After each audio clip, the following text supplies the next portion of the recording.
Bismillahirrahmanirrahim. Hello everyone, this is me Aisha from Corporate System, Faisalabad. In today's video, I'm gonna solve a reading test from book 16 and this is test 1, passage 1. In this video, I will tell you how to tackle true, false and not given in given time period.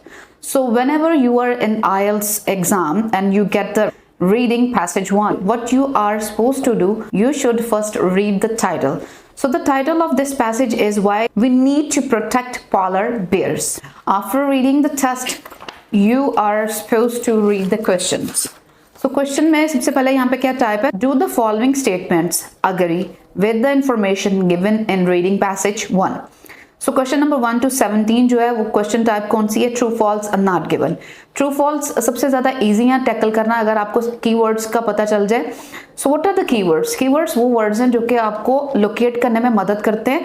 Obviously you have only 20 minute to solve this passage and you have 13 question in this passage. So what you are gonna do? You are gonna do underline the keywords to find out easily. So the important keywords are noun, name, figure, date, year, time, WH family.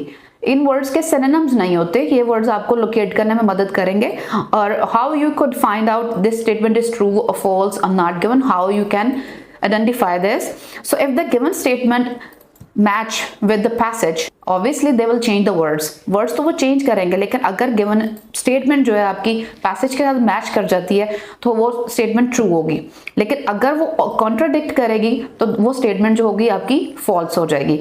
In case of tense change and main verb change, number 1 is change of tense, change of main verb, and if he adds comparison like more than, higher than, bigger than, lower than, those types of words, or if adverbs are there, only, few, many, some, those types of statements are usually not given. So you have to see these 4 things: change of verbs, change of tenses and addition of adverbs और comparison. अगर ये 4 चीजें statement में add कर दी हैं तो it means that कि आपकी जो स्टेटमेंट है वो नॉट गिवन है. सो ट्रू होगी तो बिल्कुल मैच कर जाएगी, लेकिन अगर गिवन स्टेटमेंट जो होगी वो कॉन्ट्राडिक्ट करेगी तो वो फॉल्स हो जाएगी. और इन case of these 4 things you are gonna write them not given. So let's get started. The first one is polar bear suffers from various health problems due to the built up of fat under their skin. So first you have to read 2 statements. हो सकता है इनमें से कोई not given हो और आप उसको find out करते हैं उसी में अपना टाइम वेस्ट कर लें, तो बेहतर ये है कि आप 2 स्टेटमेंट्स को पढ़ें, उसके बाद आप पैसेज की तरफ वापस चले जाएं. तो नेक्स्ट वन है the study done by Lewis and his colleagues. Colleagues को नेम, जैसा कि नेम आ गया, the study done by Lewis and his colleagues compared different groups of polar bears. इनको अंडरलाइन कर लीजिए. पोलर बेयर को, पोलर बेयर आपका कीवर्ड है. Now we are gonna go back to the passage. Passage को start से पढ़ना शुरू करेंगे और देखते हैं पोलर बेयर पे कहाँ रिसर्च है. यहाँ सबसे पहले हम देखेंगे स्किन के बारे में. So in the first passage, polar bears are being increasingly threatened by the effect of the climate change, but their appearances could have far-reaching consequences. They are uniquely adapted to the extreme condition of the Arctic cycle. Okay, here we didn't get anything. They're just talking about the weather. So here, 4th line में skin का जिक्र है. One reason for this is that they have up to 11 centimeters of the fat under their skin. Humans with comparative levels of adipose tissues would be considered obvious and would be likely to suffer from diabetes and heart diseases. Yet the polar bears experiences no such consequences. So what was the question? Question क्या था? Question में वो कह रहा है कि polar bear suffers from various health problems due to the built up of fat under their skin. उनकी skin के नीचे जो फैट होती है उसकी वजह से वो कई हेल्थ प्रॉब्लम से तकलीफ उठाते हैं. पैराग्राफ में बता रहा है कि 11 centimetre of fat under their skin, उनकी स्किन के नीचे है. अगर ह्यूमंस में हो तो वो ऑब्वियस समझे जाते हैं, उनमें डायबिटीज और हार्ट की प्रॉब्लम आ सकती है. लेकिन यहाँ पे येट का कंजंक्शन यूज किया जा रहा है. येट बता रहा है येट ताहम the polar bears experiences no such consequences. लेकिन पोलर बियर में ऐसी कोई डिजीज नहीं होती. Therefore it's false. Number 2 is the study done by Louis. अब नेम पढ़ लेते हैं. सेकंड पैराग्राफ की फर्स्ट लाइन पे ही आपको मिल जाएगा. अ study A 2014 study by Shaping Lowy and his colleagues sheds light on this mystery. They compared the genetic structure of the polar bears with that of their closest relatives from a warmer climate, the brown bears. So here वो यहाँ पे बात कर रहा है closest relative जो है warmer climate के ब्राउन बेयर के साथ उसने कंपेयर किया, जबकि क्वेश्चन हमें बता रहा है कि यहाँ पे स्टडी हुई है लुईस और उसके कॉलीग्स ने जिन्होंने कंपेयर किया different groups of polar bear को, पोलर बेयर के डिफरेंट ग्रुप्स को कंपेयर किया, लेकिन क्वेश्चन हमें बता रहा है कि सिर्फ उन्होंने ब्राउन बेयर्स को ही कंपेयर किया था पोलर बेयर के साथ। Therefore the statement is also false. Next, Lewis and his colleagues were the first researcher to compare polar bear and brown bears genetically. इसी लाइन को फिर से पढ़ लेते हैं क्योंकि यहीं पे हमें मिला था।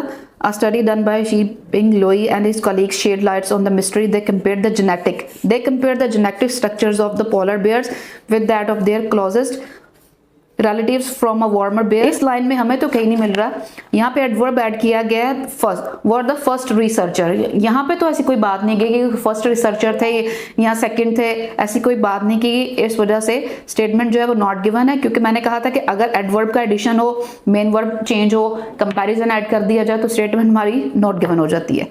फोर्थ क्वेश्चन है polar bears are able to control their level of bad cholesterol by genetic means. Genetic means को अंडरलाइन करेंगे। Polar bears are able to control their level of bad cholesterol, अपने बैड कोलेस्ट्रॉल को करने के काबिल हो जाते हैं। So let's see what passage is telling us. वहीं से जहाँ से छोड़ा वहीं से पढ़ना शुरू करते हैं। This allowed them to determine the genes that have allowed polar bear to survive in one of the toughest environment on earth. Lowy and his colleagues found the polar bears had a gene known as APOB, which reduced level of low density lipoprotein, a form of the bad cholesterol. So here हमें answer यहाँ से मिल गया second paragraph की ही fourth line में से कि उसके level को रिड्यूस कर देता है लो डेंसिटी लिपोप्रोटीन को, a form of bad cholesterol. So the statement is true. Next, female polar bears are able to survive for about 6 months without food. Food के बगैर फीमेल पोलर बेयर जो है वो कहते हैं 6 माह तक सर्वाइव कर सकती है। सो थर्ड पैराग्राफ में देखते हैं जहाँ फीमेल बेयर का आ रहा है जिक्र। फोर्थ लाइन पे आ रहा है female polar bears however undergo extreme condition during every pregnancy. Once autumn come around these females dig mandatory dens into the snow and will remain throughout the winter before and after the month of their cubs. Okay, this process results in 6 months of fasting. So here you can see third last line इस paragraph की, उसमें वो कह रहा है कि this process results in about 6 months of fasting where the female bear have to keep themselves and their cubs alive, depleting their own calcium and calories reserves. So this statement is also true क्योंकि इसमें वो कह रहा है कि female polar bears are able to survive for about 6 months without food. Number 6 is it was found that the bones of the female polar bear were very weak when they come out of their dens in spring. जब वो spring में अपने Dane से बाहर आती हैं तो वो कहते हैं कि उनकी जो बोन्स हैं वो बहुत वीक हो चुकी होती हैं। डिस्पाइट देयर बोन्स, बट यहाँ पे वो बता रहा है and they alive depleting their own calcium and calories reserves. Despite this, their bones remain strong and dense. So the statement is false क्योंकि स्प्रिंग में जब वो वापस आती हैं तो उनकी बोन्स जो है वो नहीं पाई गई वीक, वो उसी तरह से स्ट्रॉन्ग थी। The last one is the polar bears mechanism for increasing bones density could also be used by the pupil one day. उनका मैकेनिज्म जो है वो इंक्रीज बोन डेंसिटी को could be used किया जा सकता है by people one day, किसी दिन, ठीक है। सो लेट्स सी कहाँ पे है उनकी डेंसिटी। लास्ट पैराग्राफ पढ़ लेते हैं इसका, इस पेज का। दे डिस्कवर द ये जो रिसर्च हुई है 2008 में, they discover that the pregnant bears were able to increase the density of their bones before they started to in addition 6 months. Okay, hibernating brown bears do not have the capacity and must therefore restore a fall if the mechanism, second last line, if the mechanism of bone remodeling in polar bear can be understood, many bedridden humans and even astronauts could potentially benefit. So ये last line में बता रहा है कि इससे वो benefits उठा सकते हैं अगर इसको एक दिन समझ लिया जाए। तो here the statement is true. So in this way you can tackle your IELTS reading test, true, false and not given. मिलते हैं नेक्स्ट वीडियो में। Till then, अल्लाह हाफिज़।